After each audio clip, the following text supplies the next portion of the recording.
Hey everyone, this is Tyler here. I am back in the US and people have been very curious at how everything's been.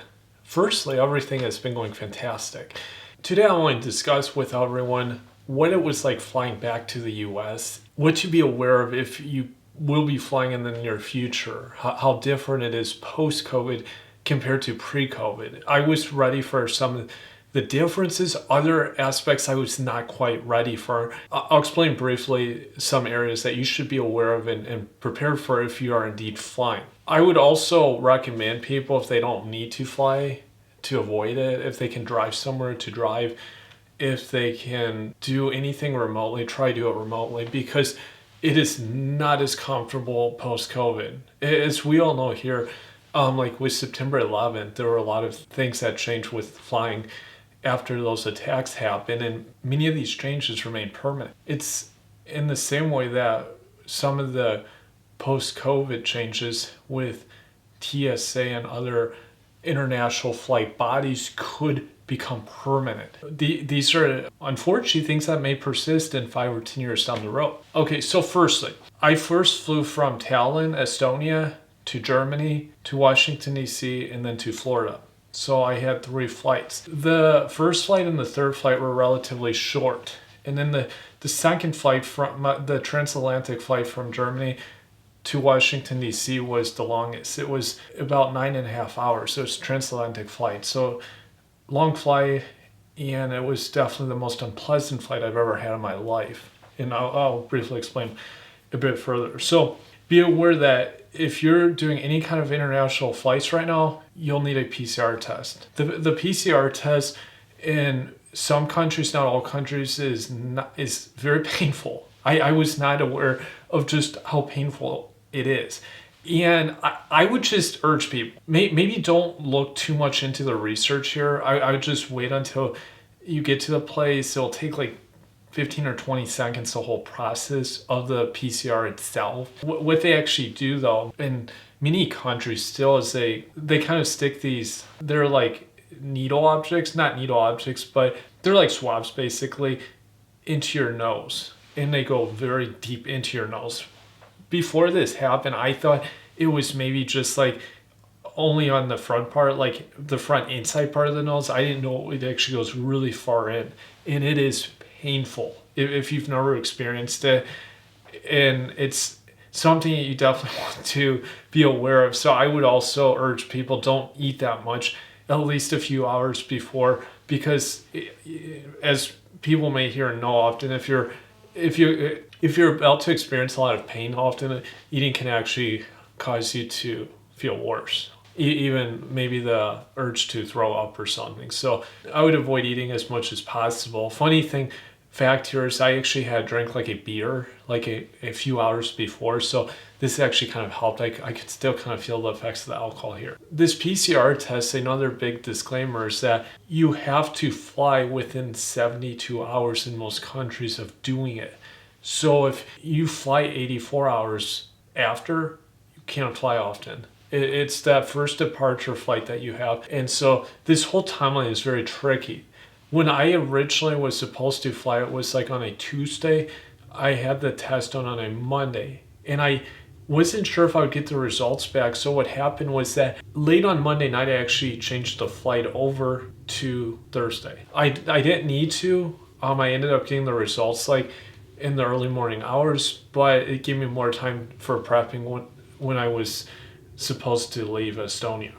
And so just be aware of this time constraint here. Now the next thing is that the mask is a huge change. I have flown many times before this in many countries, and I had never experienced the whole mask system. It is something quite new to me.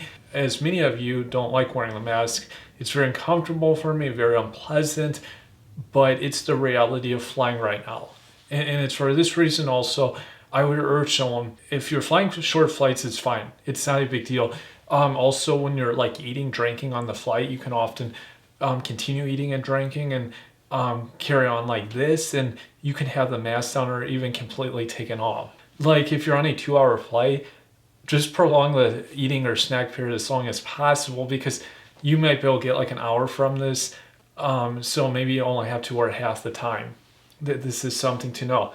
Often when you're in the airport, in many airports, they don't really enforce it that much, especially when you get like to your gate or closer to your gate or somewhere that's more secluded in the airport.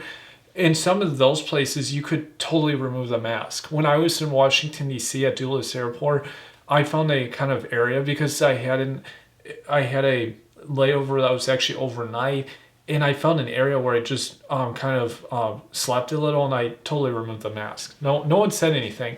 In fact, when I was in Washington, D.C., most of the time when I was in the airport, I kept the mask kind of at my chin, so my mouth and nose were totally exposed, and I really didn't have any issues. I saw TSA people actually do the same thing. And so in the airports themselves, at least in periods of low busyness, they don't necessarily enforce it as much as the media portrays it. Now, when you get onto the airplane, it's a different story. And this leads into an important point here. Like when I flew from Estonia to Germany, flight attendants weren't very strict there. They were German flight attendants. This was on Lufthansa, and they were pretty kind. I actually had my mask down below my nose much of the flight. I kept my head kind of bent towards the window so you couldn't really see my face. And there was another real big guy next to me, so I didn't have any issues. And that's another important point. If you can get a window seat, if you can kind of recline your head, or you can kind of sleep or act as if you're sleeping and put your face away, you could pull down the mask at least partially, and so it helps with breathing a lot. The window seat can be huge. But note that with some airlines, they are very strict. Like Lufthansa, they were really strict when especially the transatlantic flight from Germany to DC. And so not many problems from Estonia to Germany.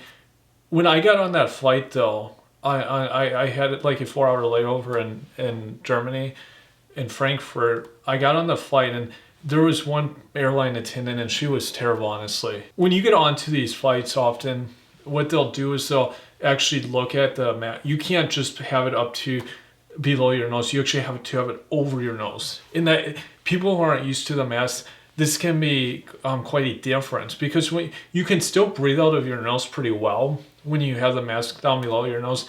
It's really different when you put it over the nose. It's for some people, it makes them feel like they're hyperventilating or have breathing issues. You definitely want to maybe get a little used to it.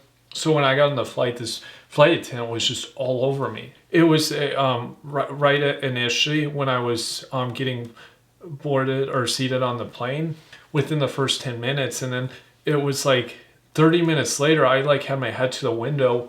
We had already gotten off into the air. I don't know, she must have been looking at me or something. My head was against the window and I had down below my nose, and she's like, oh, put it above your nose. And then I got like another warning. It was like an hour later or something. And I was so livid, honestly. I was so uncomfortable wearing this mask like over my nose, and it was just a very unpleasant experience. I wasn't used to it. And it's very different, these longer flights compared to the short flights. And then on top of that, I was on a German airline, Lufthansa, who probably enforced it even more than other airlines. This was a totally new experience. And that's something to note also, that these flight attendants are really strict now with this stuff in many airlines. They're the most strict of any of the airline process, whether it's TSA, it's in the airport, it's these airline attendants who enforces the most. And it's kind of understandable considering they can lose their jobs, they can get in big trouble if they don't enforce it. But it's certainly a totally new flying experience. And like I said, get a window seat, prolong your eating as much as possible, make it a lot more comfortable. Also note that like a lot of these airlines now too, they don't offer as much food. Like the flight I have from Estonia to Germany, I don't think they offered any food. It was really little that we got. They don't have in-flight magazines anymore, at least on some flights, some airlines. Not pillows and blankets either. I think on the transatlantic flight from Germany to DC, I was given a blanket, but they don't give pillows. And I think some of this is for hygienic purposes. So this is totally new. In the past, you could ask for 2 or 3 pillows on these transatlantic flights. It's unfortunately at the moment it's not like that. As many people may hear, no, it was the majority of the 26,000 aircraft of airlines around the world in 2020 were shut down. So a lot of things have changed post-COVID with the whole flying experience. The prices also on many flights have gone up quite a bit compared to pre-COVID or during COVID. There's some major increases in flight costs that you should be aware of. Now too, like if you're parking, if you have a car or something, there's much less parking available at many airports at the moment, so you should be aware of that. Most people will not park, but if you do have a car or your own means of transportation, just note that. The other big thing is communication with travelers and people on planes and the airport is really different because of this whole mask thing and the social distancing, especially on planes. This was actually the first time I've flown where I didn't have any communication with anyone on the 3 flights I was on. No kind of talking with anyone. It was apart from the flight staff. This was really different than in the past.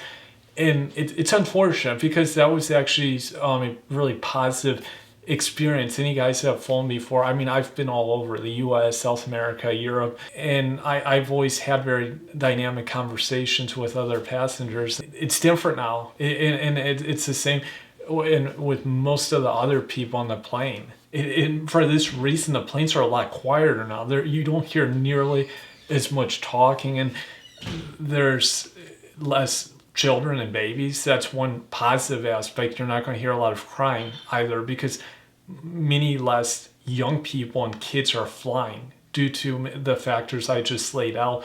And this has really changed the whole experience. As I mentioned before, with those other policies, the mask and all this, it's been very common actually for people to be kicked off flights. And that was something I was very concerned about. I did not want to happen. I did not want to be banned from flying. It's also for the same reason that you definitely want to allow for more time even than before because you don't want to miss flights. If you're on an international flight, this PCR test is pretty crucial. It could extend past the 72 hours and then you may have to redo that. It's very complicated. So the time thing is a big aspect to be aware of. But other than that, in the current era that we're in, this current time, I would urge people to avoid flying if they can, unless they're really, none of these factors bother them much. For me, for example, I myself will avoid flying as much as possible unless I have to, say, fly across the Atlantic to, say, visit my brother in Russia, or only for the most urgent areas would I do this. Otherwise, I would just drive, use a car, rent a car, lease a car, anywhere that I could access by land. Right now, it's very uncomfortable. Many guys here have probably experienced this, and some people may have different opinion. Maybe for others, they don't find it as uncomfortable, but this is how it is right now. I hadn't flown for over 2 years. Quite different, the experience. I didn't have to think about most of this when it was pre-COVID. Very different experience, but I would look forward to anyone's feedback here and what your experiences have been. So thanks for watching.